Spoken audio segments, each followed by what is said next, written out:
कश्मीर कुछ हिस्सा उनके हाथ चला गया, गैर कानूनी तरीके से कब्जा करके रखा, वो कसा करनी भी हमारे दिलों में है कि जम्मू एंड कश्मीर के पीएको को आप भारत का हिस्सा नहीं मानते हो क्या?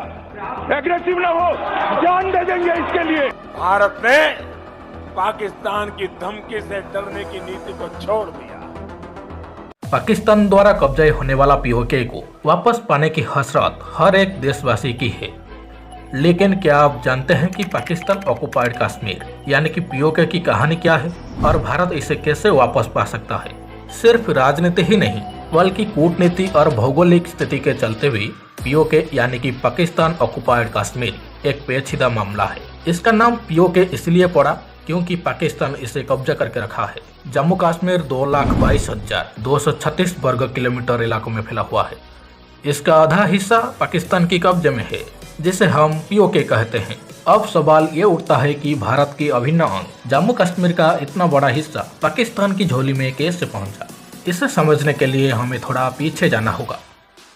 भारत और पाकिस्तान दोनों सोच में थे कि कश्मीर उनका हो जाए, लेकिन ऐसा होता पाकिस्तान ने कश्मीर पर हमला बोल दिया। इससे निपटने के लिए राजा हरि सिंह ने भारत की तब की गवर्नर जनरल माउंटबेटन से मदद मांगी।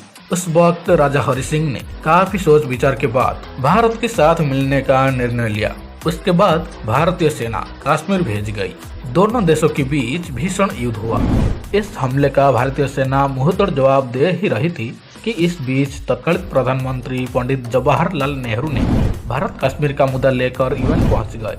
इसके चलते बीच में ही युद्ध विराम की घोषणा हो गई और एलओसी बनाई गई। जो सेना जहां थी वहीं रोक दी गई। 1949 में दोनों देशों के बीच सीज फायर लाइन बनी। तब तक पाकिस्तान ने कश्मीर के एक बड़े हिस्से, जिसको हम पीओके के नाम जानते हैं, पाकिस्तान उस पर कब्जा कर चुका था। इसके साथ पाकिस्तान ने 1963 में पीओके का 5,180 वर्ग किलोमीटर का हिस्सा चीन के नाम कर दिया। अब आते हैं अगली सवाल पर कि पीओके को वापस कैसे पाया जा सकता है। 1965, 1971 और 1999 में भारत पाकिस्तान के बीच 3 युद्ध हुए। सभी युद्ध भारत ने जीते, लेकिन पीओके वापस भारत को नहीं मिल सका। तो क्या उसे वापस करने के लिए कोई चौथा युद्ध होगा जो पिछले 3 युद्ध से बहुत बड़ा होगा? अभी भारत के पास अपने इतिहास के सबसे मजबूत सरकार है जो कड़ी कदम उठाने में सक्षम है।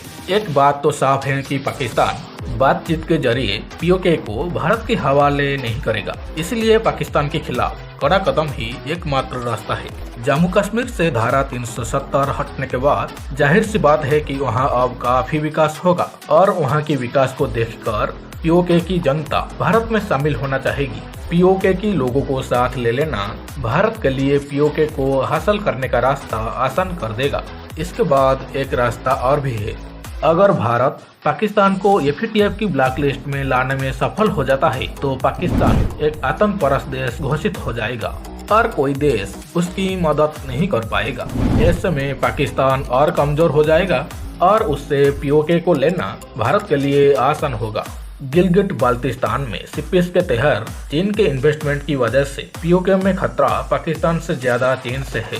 पीओके को वापस लेने को लेकर अक्सर भारत सरकार की तरफ से स्टेटमेंट आती रहती है।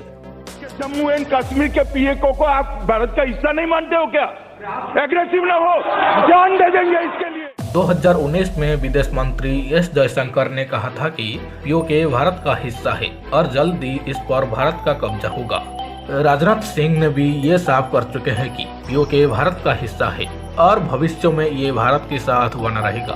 प्रधानमंत्री नरेंद्र मोदी ने भी स्पष्ट शब्दों में कहा है कि पीओके भारत का हिस्सा है।